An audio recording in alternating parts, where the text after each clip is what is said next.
स्वागत है दोस्तों। हरियाणा असिस्टेंट प्रोफेसर भर्ती परीक्षा की री एग्ज़ाम की डेट आ गई है। 10 अगस्त को ये परीक्षा मॉर्निंग शिफ्ट में होने वाली है। उसी क्रम में हम अपनी तैयारी को फिर से रिवाइज़ करते हैं। जो कुछ भी हम पढ़े हुए हैं और जो कुछ नहीं पढ़ा गया है उस विषय में भी थोड़ी थोड़ी बातें हम हर क्लास में करेंगे। तो आज ऐसे ही हम परिंदे कहानी के बारे में कुछ महत्वपूर्ण तथ्य और उसके सारांश को पढ़ेंगे और देखेंगे कि इस कहानी का मूल तथ्य क्या है। तो देखते हैं। सबसे पहले आपको ध्यान रखना है, नामवर जी इस कहानी को नई कहानी की पहली कहानी मानते हैं। इस कहानी का प्रकाशन वर्ष क्या है आप सभी जानते हैं। कमेंट बॉक्स में ज़रूर बताएं कि परिंदे कहानी कब प्रकाशित होती है, ये संग्रह कब प्रकाशित होता है। और ये भी ध्यान रखना है कि नामवर सिंह जी नई कहानी की पहली कहानी मानते हैं परिंदे संग्रह को। अब ये बात जब आप बहुत दिनों से सुनते आ रहे हैं, कई जगह पढ़ते आ रहे हैं, तो ये भी ध्यान देना बहुत ज़रूरी है कि नामवर सिंह ने कहा क्या है, ये भी जानना चाहिए। तो उन्होंने कहा है कि फ़कत 7 कहानियों का संग्रह परिंदे निर्मल वर्मा की ही पहली कृति नहीं है, बल्कि जिसे हम नई कहानी कहते हैं उसकी भी पहली कृति है। ये वो स्टेटमेंट है जिसको आधार बना के कहा जाता है कि नामवर सिंह ने परिंदे को नई कहानी की पहली कहानी माना हुआ है। तो इस दृष्टि से इस कथन को ध्यान रखिएगा। परिंदे कहानी संग्रह में 7 कहानियों का संग्रह है, ये भी आप ध्यान रखेंगे। इस कहानी की जो मुख्य पात्र है Latika, Girish Negi, doctor Khurana, mister Hubert, miss Wood, father Elmond, Karimuddin और जूली, इन्हीं सभी के इर्द गिर्द ये कहानी पूरी तरह से घूमती रहती है। तो इन सारे चरित्रों के विषय में सबसे पहले हम बात कर लेते हैं कि जो मिस्टर ह्यूबर्ट रहता है वो संगीत का शिक्षक रहता है। एक कॉन्वेंट स्कूल है। पूरी कहानी शुरू होती है एक पहाड़ी परिदृश्य में। पहाड़ पर एक कॉन्वेंट स्कूल है, एक हिल स्टेशन पर। उसमें लतिका एक अध्यापिका के रूप में रहती है। उसके कुछ सहकर्मी भी होते हैं जैसे मिस्टर खुराना और मिस्टर ह्यूबर्ट। इन सभी के माध्यम से क्या कथा बन रही है वो सारांश रूप में अभी हम आपको बताएंगे, जिसमें संगीत का शिक्षक होता है मिस्टर ह्यूबर्ट, जिनकी उम्र काफ़ी ज़्यादा है। उनके चेहरे से उनके उम्र अधिक होने का आभास मिलता रहता है। डॉक्टर खुराना हैं इसी स्कूल में, जो डॉक्टर हैं। कॉन्वेंट स्कूल में हाइजीन एंड फिजियोलॉजी पढ़ाते हैं और मूल रूप से वर्मा के रहने वाले होते हैं।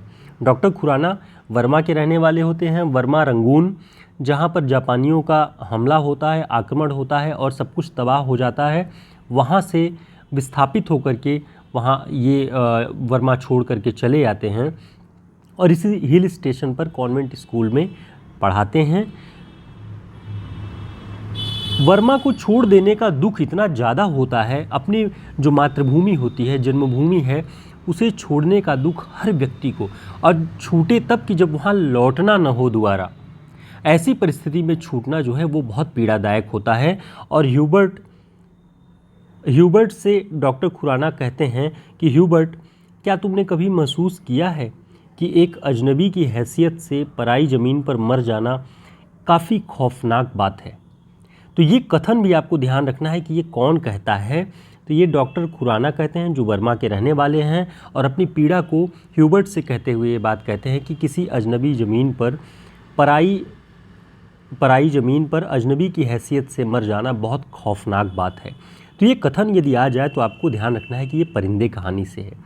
इसके अलावा जो पात्र हैं मिस वुड, ध्यान रखेंगे उस कॉन्वेंट स्कूल की प्रिंसिपल हैं, जिसमें Latika, mister Hubert, doctor Khurana ये सभी अध्यापक हैं, पढ़ाते हैं। एक करीमुद्दीन नाम का पात्र है जो कि नौकर है, मिलिट्री में अर्दली रह चुका है, अब वो स्कूल में नौकर के रूप में देखभाल और सेवा में है। फादर एलमंड जो हैं वो उस स्कूल के एक तरह से मुखिया कह लीजिए, जो फादर होता है, जो चर्च के जो ईसा मसीह के शिक्षाओं का पाठ है वो करता है और सबको सुनना होता है। वो सरमन ऑफ द माउंट का पाठ करता है और सारे बच्चे उसे सुनते हैं।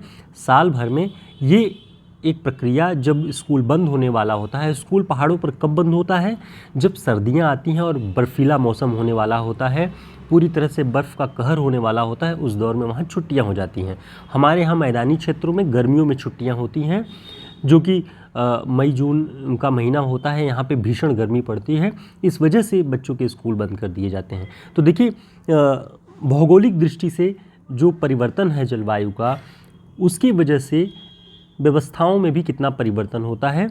तो ये स्कूल बंद होने की जब प्रक्रिया होती है तो एक लास्ट की जो मीटिंग होती है स्कूल की तरफ से, जिसमें प्रिंसिपल भी है, फादर भी है, सारे शिक्षक हैं और बच्चे हैं, उस दौरान फादर एलमंड जो होते हैं वो सरमन ऑफ द माउंट का पाठ करते हैं। और एक पात्र है जो बच्ची है, स्कूल की स्टूडेंट है, जूली।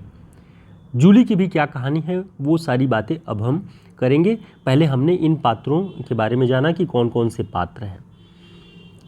अब देखते हैं कि ये कहानी शुरुआत कहाँ से होती है। कहानी शुरुआत होती है जो मिस लतिका है। मिस लतिका कहानी की मुख्य पात्र हैं और इसमें एक पात्र का नाम आता है गिरीश नेगी। गिरीश नेगी, जहाँ पे ये कॉन्वेंट स्कूल है उसके ही बगल में एक आर्मी मिलिट्री का कैंप है, कैंटोनमेंट, जहाँ पे वहाँ परेड होती है सैनिकों की और वहाँ से बहुत सारी चीज़ें शिफ्ट होती हैं आर्मी की, वहाँ कामधाम होता है। उसमें ये कुमाऊँ रेजिमेंट का कैप्टन होता है। अचानक बार में डॉक्टर खुराना के साथ लतिका गई रहती है। जब शुरुआत में वो इस कॉन्वेंट स्कूल में 6-7 साल पहले की कथा इसमें आती है, तो जब वो जाती है स्कूल में तो अचानक गिरीश नेगी से उसकी मुलाकात होती है और उसे उससे बहुत प्रेम हो जाता है। ये एक प्रेम कथा है जो कि बहुत त्रासद अंत है और उस त्रासद अंत के बाद जो मनस्थितियाँ हैं, जो अकेलापन है, जो निराशा है, वो सारी चीज़ें, जो भावुकता है, बहुत सारी चीज़ें इस कहानी में कथा का बुनावट करती हैं। और एक नया शिल्प है। अब तक जो कहानियाँ नई कहानी से पहले लिखी जा रही थी उनमें सामाजिक संघर्ष प्रधान था। सामाजिक संघर्षों में चाहे वो वर्गीय संघर्ष हो, चाहे सामंत और सामान्य जनता के बीच में और या प्रशासन की भ्रष्टाचार की हो, इस तरह की कहानियाँ लिखी जा रही थी। लेकिन नई कहानी का जो शिल्प है वो एक नया है, एक नई परिस्थितियाँ, नई मनःस्थितियाँ। पात्र सब वही हैं सामान्य जीवन के, लेकिन उनके जीवन के अन्य जो चुनौतियाँ हैं, अन्य कठिनाइयाँ हैं, उन सभी को केंद्र में रख के नई कहानी का नया शिल्प आता है। गिरीश नेगी से लतिका को प्रेम हो जाता है और अचानक गिरीश नेगी को जाना पड़ जाता है कश्मीर युद्ध में। बहुत स्पष्ट कहानी में नहीं है, लेकिन इतना है कि संकेत कि बिना बताए उसे जाना पड़ जाता है जल्दी में कश्मीर और वो लौट के नहीं आता। कहानी में जब आप पढ़ेंगे तो कई दृश्य रूप में, सीरीज़ में नहीं कि उसकी प्रेम कथा कैसे आगे बढ़ती है, कैसे कैसे कहानी आगे बढ़ती है, दोनों के बीच में कितने बड़े बड़े संवाद हैं, वो सारी चीज़ें नहीं हैं, दृश्य रूप में। कारण है कि 7 साल पीछे की बातें जब लतिका याद करती है तो अतीत की स्मृति के रूप में प्रेम का वो प्रसंग झलक देता है। उसकी झलकियाँ बार बार उसके मस्तिष्क में आती हैं। कोई घटना घटती है, कोई परिस्थिति आती है, उसे उसमें अपने प्रेम का वो दौर याद आता है। तो कुल मिला के नामवर जी ने कहा है, नामवर सिंह जी ने, कि निर्मल वर्मा की अधिकांश कहानियाँ जो हैं वो अतीत की स्मृतियों की कहानियाँ हैं, जो दुख देती हैं, जो पीड़ा देती हैं, जो निराशा देती हैं। लेकिन उस निराशा का भी, उस पीड़ा का भी अपना एक प्रभाव है। सभी पात्रों का अपनी एक मनस्थिति है जिससे वो संघर्ष करते हैं। वो चीज़ें इस कहानी में दिखाई पड़ती हैं। डॉक्टर खुराना है, डॉक्टर खुराना जो जानते हैं कि लतिका गिरीश नेगी से प्रेम करती है और पूरे स्कूल में लगभग ये बात फैल चुकी होती है कि लतिका और गिरीश नेगी प्रेम करते हैं। चूँकि कॉन्वेंट स्कूल बगल में था और आर्मी का जो कैंटोनमेंट था वो बगल में था, तो जो फादर एलमंड हैं वो इसे बुरा मानते हैं। वो कहते हैं कि ये एक स्कैंडल के रूप में स्कूल का नाम बदनाम कर रहा है। और एक जो पात्र है मिस्टर ह्यूबर्ट, जो संगीत के शिक्षक हैं, ये वृद्ध हो चुके हैं, अकेले हैं, इनकी पत्नी नहीं है। डॉक्टर खुराना है, इनकी भी पत्नी का देहांत हो जाता है जब ये बर्मा से विस्थापित होते हैं। रास्ते में ही इनकी पत्नी की मृत्यु हो जाती है। मिस्टर ह्यूबर्ट उम्रदराज हैं, लेकिन लतिका से प्रेम करते हैं। वे चाहते हैं कि लतिका जिससे प्रेम करती थी, वो लतिका के पीछे जो पास्ट है, उसका अतीत है, उसके बारे में नहीं जानते रहते हैं। लेकिन उन्होंने एक प्रेम पत्र लतिका को दिया रहता है। लेकिन लतिका जिस मनःस्थिति में थी, अपने अतीत के जिन गहराइयों में डूबी हुई थी, अपने उस जीवन की घटना से बाहर नहीं निकल पा रही थी, गिरीश नेगी के न लौट के आने की, वो मिस्टर ह्यूबर्ट के उस प्रेम पत्र का कोई जवाब नहीं देती। और जो मिस्टर ह्यूबर्ट हैं वो बराबर एक तरह से गिल्ट में हमेशा रहते हैं कि मैंने क्यों प्रेम पत्र दिया, और उसका लतिका ने कोई जवाब नहीं दिया, मुझे कोई जवाब नहीं मिला। हमेशा मन में उनके ये टीसता रहता है जब भी सामने आते हैं। वो कोशिश करते हैं कि लतिका उसका जिक्र करे, लेकिन लतिका उनके उस प्रेम पत्र का कोई जिक्र नहीं करती। उसका कई कारण है। इतने वर्षों से वो अकेली रही है, इतना अकेलापन उसने बिताया है कि उसे लगता है कि उसकी उम्र बहुत बढ़ गई, वो बूढ़ों जैसे हो गई है, वृद्ध होती जा रही है। ऐसे में मिस्टर ह्यूबर्ट का प्रेम पत्र उसे ये दिलासा देता है कि नहीं, अभी कुछ है, अभी मेरा जो यौवन है वो है, मैं वृद्ध नहीं हुई हूँ, मैं किसी को आकर्षित कर सकती हूँ, इतनी चीज़ें हैं। तो उसे एक आशा मिलती है, उसे खुशी भी है भीतर से कि किसी ने उसे प्रेम पत्र दिया हुआ है, लेकिन उसका वो जवाब नहीं देती है। और मिस्टर ह्यूबर्ट को ये बात सालती रहती है, बहुत दुखी रहते हैं वो इस बात से लेकर के। एक टाइम के बाद डॉक्टर खुराना मिस्टर ह्यूबर्ट को ये बात बताते हैं कि मिस लतिका जो है, जो आज ऐसी दिख रही हैं, जो गुमसुम है, चुप है, पीड़ा में है, वो बहुत अलग किस्म की दिखाई पड़ती है, अजीब दिखती है। उसका कारण है कि उसके जीवन का एक अध्याय था जहाँ वो प्रेम में थी गिरीश नेगी के साथ, वो ख़त्म हो गया है। उससे वो बहुत दुखी है, वो निकल नहीं पा रही है अपने उस अतीत की पीड़ा से। तब ह्यूबर्ट को ये दुख होता है और वो मिलते हैं जब लतिका से, तो वो कहते हैं कि वो प्रेम पत्र मुझे वापस कर दो, लेकिन लतिका उस पर कोई रिप्लाई नहीं करती, उसका कोई बहुत उत्तर नहीं देती है। तो धीरे धीरे ये स्थितियाँ बहुत विचलित करने वाली होती हैं। इस पर जो है एक बात और ध्यान देने वाली है कि गिरीश नेगी जब लतिका से मिलता है, उससे प्रेम की बातें दोनों के बीच में होती हैं, एक दूसरे के प्रति भावुकता होती है। उस दौर में उसे मैन ईटर ऑफ कुमायूं कहता है। तो कभी भी प्रश्न में आ जाए कि परिंदे कहानी में मैन ईटर ऑफ कुमायूं किस पात्र के बारे में कहा गया है, तो गिरीश नेगी लतिका को चिढ़ाने के लिए मैन ईटर ऑफ कुमायूं कहता था। और लतिका गिरीश नेगी का जो उपनाम था वो चार्ल्स बोअर रखी थी। तो प्रेम में ऐसा अक्सर होता है कि एक दूसरे के लिए कुछ ना कुछ उपनाम रख दिए जाते हैं। तो दोनों ने एक दूसरे के लिए ऐसा उपनाम रखा था। इन दोनों को आपको याद रखना है, यदि पूछ ले तो आप तैयार रहें कि ये पहचान पाएँ। जिस स्थिति में लतिका रहती है, उस स्थिति को देख के डॉक्टर खुराना को बहुत एक तरह से चिढ़ होती है कि ये इस परिस्थिति से निकलना क्यों नहीं चाहती है। वो चाहता है, वह अपने जो उसके प्रैक्टिकल अनुभव होते हैं, जो उसके विचार होते हैं, उससे उसकी भावुकता को तोड़ना चाहता है कई बार। और मिस्टर ह्यूबर्ट से वो कहता है कि सब लड़कियां एक जैसी होती हैं, बेवकूफ़ और सेंटिमेंटल। वो इसलिए कहता है कि लतिका अपने उस अतीत की स्मृतियों से, उस भावुकता की उस पीड़ा से बाहर निकलना ही नहीं चाहती किसी भी तरीके, क्योंकि जीवन बहुत बड़ा है और उस बड़े जीवन में किसी एक पक्ष को पकड़ के पड़े रहना, दुखी होना, जीवन का त्याग करना, जीवन की सारी खुशियों से दूर हो जाना, कहीं ना कहीं ये जो है बहुत बचकानापन होता है। और आगे हम देखेंगे कि नामोर जी ने इस पर किस तरह से टिप्पणियाँ की हैं, वो बहुत महत्वपूर्ण है। तो ये बात डॉक्टर खुराना लतिका के बारे में कहते हैं कि सब लड़कियां एक जैसी होती हैं, बेवकूफ़ और सेंटिमेंटल। कहीं ना कहीं ये बात इसलिए डॉक्टर खुराना कहते हैं कि वो बहुत बार समझा चुके होते हैं लतिका को, लेकिन वो समझती नहीं है, समझना नहीं चाहती है।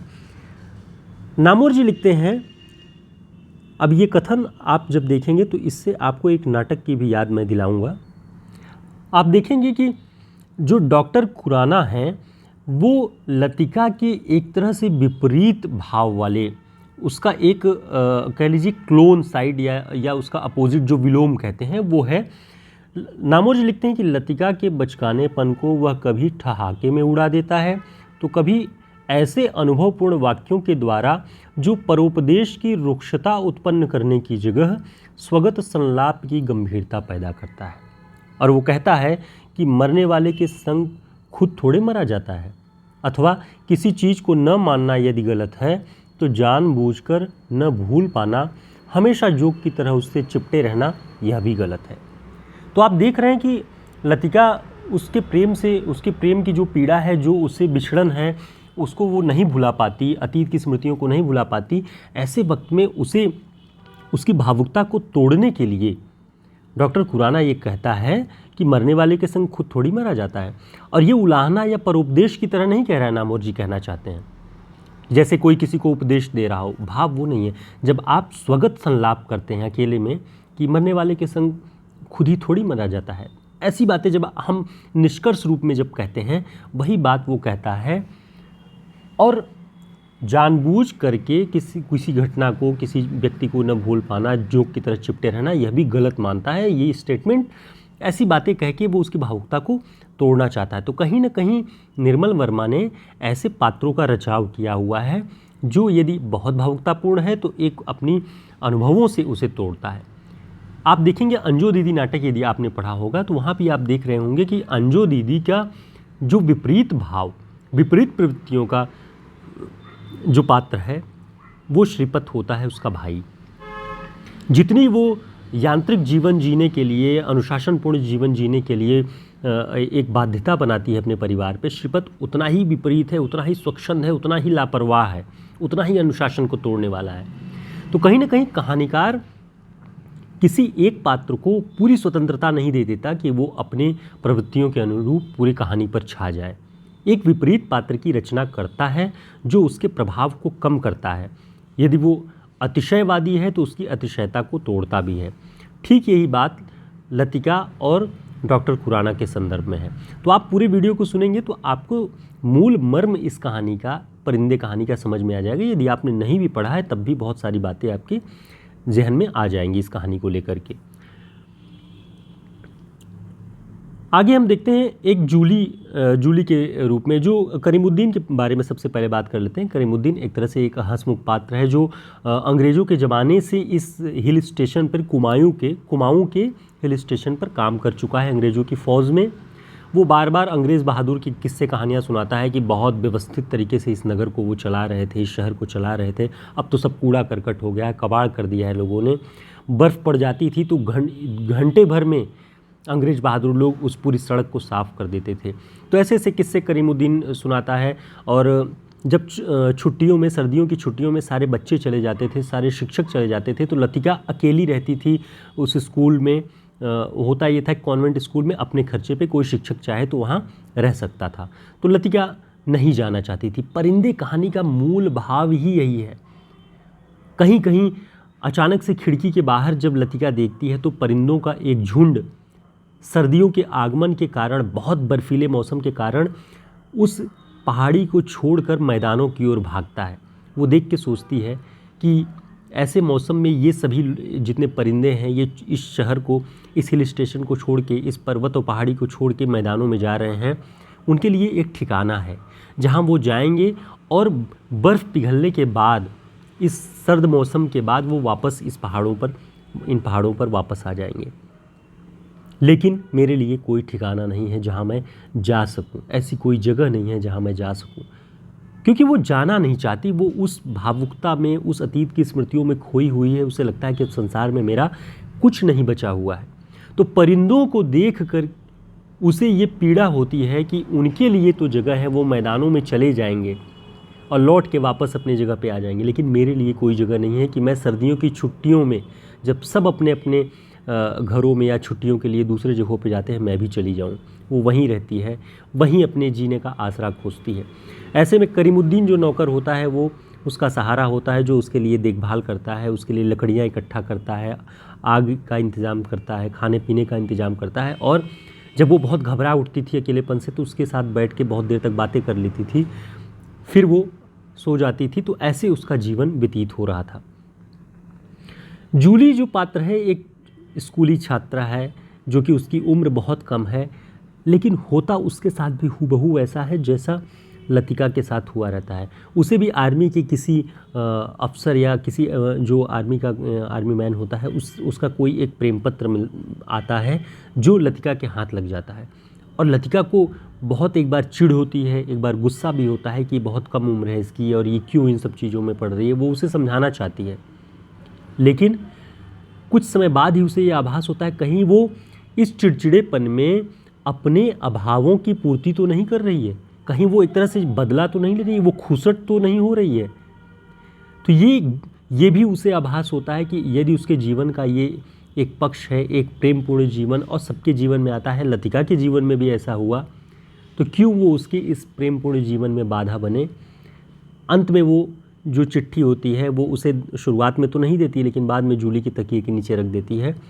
तो कहीं ना कहीं कहानी में ये भाव है कि किसी के प्रेम, किसी के जो भी उसके जीवन के आनंदपूर्ण स्थितियां हैं, उसमें कोई बाधा हमें अपने अभावों के कारण नहीं बनना चाहिए कि मेरे जीवन में ऐसा अभाव है तो मैं उसके जीवन में ऐसा अभाव कर दूं। तो ये बात लतिका को महसूस होती है और पूरी कहानी इन्हीं भावों के इर्द गिर्द घूमती रहती है। तो ये कहानी का सारांश है जो कि मिस्टर ह्यूबर्ट चाहते हैं कि वो शादी कर ले लतिका उनसे, लेकिन वो ऐसा नहीं करती है। कहीं ना कहीं अपनी अपनी स्थितियों में, अपनी अपनी अतीत की स्मृतियों में सारे पात्र पड़े रहते हैं। डॉक्टर खुराना जो होते हैं वो भी अपनी पत्नी की मृत्यु और अपने अकेलेपन की पीड़ा को भूल नहीं पाते, लेकिन नामवर जी एक बहुत सटीक बात लिखते हैं जो कि जिससे आपको ये समझ में आ जाएगा कि अतीत की स्मृतियों को चुनने का उद्देश्य निर्मल वर्मा का क्या था और घटना में इतना अंतर क्यों कि घटना जिस वर्ष की है उसके 7 वर्ष बाद की कहानी को वे चुनते हैं। इसलिए वे कहते हैं कि समय बीतने के साथ जो भावुकता का आवेग होता है वो कम हो जाता है। भावुकता का जो बहुत प्रवाह होता है, बहुत पीड़ा होती है, वो कम हो जाती है और चीज़ें साफ साफ दिखाई देने लगती हैं समय बीतने के साथ। नामवर जी कह रहे हैं कि निर्मल वर्मा की अधिकांश कहानियाँ अतीत की स्मृति हैं। कहानी कहने वाला वर्षों बाद स्मृतियों को जैसे दोहराता है। परिंदे की, लतिका की दुखांत गाथा भी बरसों पुरानी है। स्मृति में भावुकता संभव है, किंतु समय का अंतराल तात्कालिकता के आवेग को काफ़ी कम कर देता है। ऐसा प्रतीत होता है कि तात्कालिक आवेग की भावुकता को कम करने के लिए ही निर्मल वर्मा समय का इतना अंतराल देते हैं। अन्यथा वो जिस वर्ष ये घटना हुई रहती है, जबकि घटना है, उसी स्थिति की कहानी लिखते। लेकिन कहीं ना कहीं एक जो कहानीकार होता है वो सारी चीज़ों को थहा देना चाहता है कि तल में बैठ जाए चीज़ें, तब मनुष्य कैसे देखता है इन स्थितियों को। तो समय का जो अंतराल है निर्मल वर्मा ने चुना, वो यही दिखाता है कि भावुकता कम हो जाए और चीज़ें स्पष्ट दिखने लगें, तब मनस्थितियाँ क्या होती हैं पात्रों की, वो सारी चीज़ें इस कहानी में दिखाई पड़ता है। परिंदे को देखकर लगता है कि भाषा के क्षेत्र में जो काम इतने दिन में प्रयोगशील नई कविता भी न कर सकी, उसे अंततः कहानी के गद्य ने कर दिखाया। ये नामवर जी का कथन है। तो परिंदे कहानी यदि आप पढ़ते हैं और नामवर जी उसे नई कहानी की पहली कहानी मानते हैं, तो उनके इन कथनों को आपको ध्यान रखना चाहिए किसने कहा है। तो भाषा के क्षेत्र में कह रहे हैं नामवर जी की प्रभावशीलता, कहते हैं प्रभावशीलता बहुत अधिक है परिंदे कहानी में। आपको ऐसा लगेगा कहानी पढ़ते हुए कि आप उस ठंड की सिहरन को महसूस कर रहे हैं, उस पहाड़ी, उस पर्वत पर बसे उस कॉन्वेंट स्कूल में उन सारी चीज़ों को देख रहे हैं। एक एक पेड़ पौधा आपको पहाड़ी पर, हिल स्टेशन पर बसे हुए स्कूल का आभास दिलाता है, आप उस अनुभूति को महसूस कर पाते हैं। तो ये नई कविता ने भी भाषा में इतना प्रयोग नहीं किया होगा जितना निर्मल वर्मा के गद्य ने किया है, ये नामवर जी कहते हैं। तो इन कथनों को आपको ध्यान रखना चाहिए। उम्मीद है कहानी के बारे में बहुत सारी बातें आप समझ गए होंगे। यदि आपने कहानी पढ़ी होगी तो आपको और ज़्यादा स्पष्ट हो रहा होगा। नहीं भी पढ़ी है तो इतनी बातें बहुत पर्याप्त हैं पात्रों के बारे में समझने के लिए। कौन किससे प्रेम करता था, किसने किसको प्रेम पत्र दिया, क्या कारण है, अतीत की स्मृतियाँ कितनी हावी हैं कि वो निकल नहीं पाते, ऐसी ऐसी बातें हैं इन कहानी में। दोस्तों, हरियाणा असिस्टेंट प्रोफेसर की जो डेट आई है अभी 20 से 25 दिन है, तो 21 दिन का टारगेट लेके हमने फिर से अपनी क्लासेस री एग्ज़ाम के लिए शुरुआत की हुई है। जो लोग जुड़ना चाहते हैं हमारे व्हाट्सएप नंबर पर संपर्क कर लीजिए। जो हमारे साथी जुड़े हैं उनके लिए हम निरंतर प्रयास करेंगे कि और अधिक सामग्री उनके लिए बेहतर ढंग से दे पाएँ, और भी वस्तुनिष्ठ प्रश्नों को हम पाठ्यक्रम पर आधारित जो है वो हल करेंगे। तो आप रिवीजन क्लास से हमारे जुड़ सकते हैं व्हाट्सएप नंबर पे संपर्क करके। फिर मिलेंगे एक नई क्लास में, तब तक के लिए नमस्कार, शुभकामनाएं।